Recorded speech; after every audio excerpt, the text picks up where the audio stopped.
రావడం జరిగింది నా దగ్గరికి.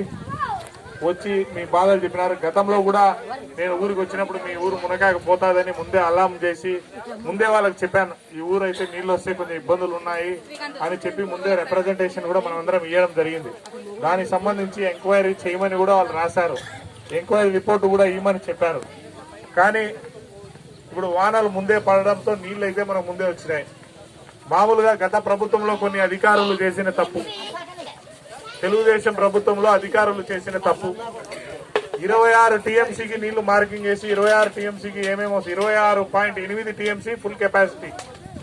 గండికోట నిండుకుండా ఎప్పుడు నిండుతా అంటే 26.8 నీళ్లు నిలబెడితే ఫుల్ గా నిండుతుంది. ఆ పొద్దు వేసిన మార్కింగ్ అమ్మడి అయితే భూములు గీములు అన్ని కొన్నారు. కానీ ఈ రోజు 23 టీఎంసీకే భూములు మునిగాయి. కరెక్ట్ ఏదమ్మా? 23 టీఎంసీకే భూములు మునిగాయి. ఇదే కాకోకుండా అప్పుడు 26 టీఎంసీకి 100 మీటర్లు సార్ బఫర్ జోన్ అని పెట్టారు. అంటే బఫర్ జోన్ అంటే మునుగుతాయి, జాగ్రత్తగా ఉండాలని పెట్టారు. అవి బఫర్ జోన్ ఇప్పటికే నీళ్ళు వచ్చేసినాయి. ఆల్రెడీ 60 మీటర్సే అన్నారు. 60 మీటర్లు అంటే 180 అడుగులకే నీళ్లు దూరంలో ఉన్నాయన్నారు.